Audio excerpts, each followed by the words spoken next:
तो आजकल आपने देखा होगा कि एक बहुत शानदार चीज़ हो गई है। लोग सवालों पे झगड़ा नहीं करना चाहते, वो सॉल्यूशंस यानी जवाब खोजना चाहते हैं। तो हमें शुरू कहाँ से करना चाहिए? कहाँ से दोबारा सोसाइटी को रीबिल्ड करना चाहिए? इस पर मुझे एक बहुत अच्छी कहानी याद आती है। दो मेंढक थे, दोनों भाई थे आपस में, और वो एक बार फुदक रहे थे। तो कूदते कूदते वो एक बाउल में गिरे जिसमें बटर था। बटर की खुशबू इतनी शानदार थी कि उन्हें बस लुत्फ आ गया और वो दोनों पेट भर कर मक्खन खाने लगे, यानी बटर खाने लगे। थोड़ी देर में उनका पेट इस कदर भर गया और वो लुष्ट हो गए, क्योंकि उनके लिए ये किसी ड्रीम कम ट्रू यानी सपने को पूरा होने जैसा था।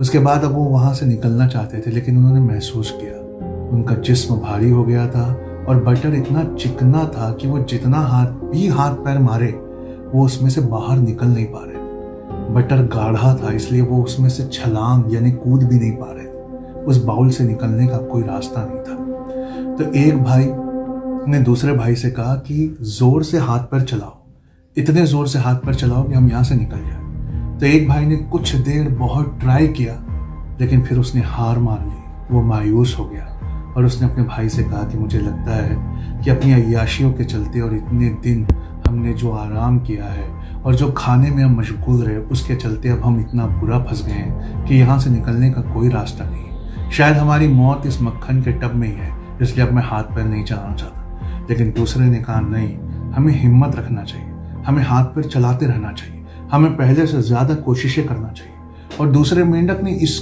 कदर हाथ पैर चलाया, वो लगातार चलाता रहा। कई बार थक जाता, लेकिन जिंदगी को दोबारा पाने की चाहत में वो और जोर से हाथ पैर चलाता, और उसके हाथ पैर चलाने की वजह से वो सारा गाढ़ा मक्खन लगातार उसको मिलाने की वजह से वो लस्सी बन गया, वो दही बन गया और लिक्विड हो गया। और मेंढक लिक्विड में बहुत अच्छा तैर सकते हैं, तो उस अपनी कोशिशों के चलते उसने मक्खन को एक लस्सी, एक दही की तरह कर दिया। जब वो लिक्विड हो गया और उसमें से निकलने की बारी आई, तो वो दौड़ता हुआ नीचे गया।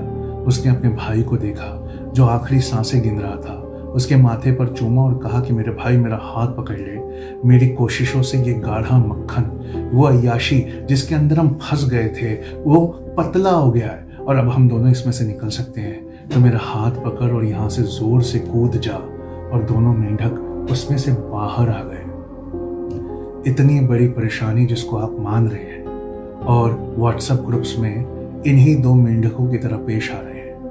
एक जो ज्यादातर ग्रुप्स के ज्यादातर मेंबर है वो ये कह रहे हैं कि हाथ पैर मार के कोई फायदा नहीं। यह अय्याशी भरा मक्खन जिसको हम इतने साल बेसुध होकर मगन होकर खाते रहे, यही हमारी कब्र है, इसी में हमारी डेथ होगी। लेकिन कुछ हैं जो मेहनत कर रहे हैं, हाथ पैर चला रहे हैं, 16 गोल्ड मेडल्स ला रहे हैं। कुछ है जो बुरखे के पीछे से इंग्लिश में कॉन्वर्सेशन कर रहे हैं। कुछ है खासकर वो आने वाली पीढ़ी जो इतना हाथ पैर चला रही है कि इंशाअल्लाह ऐसा होगा।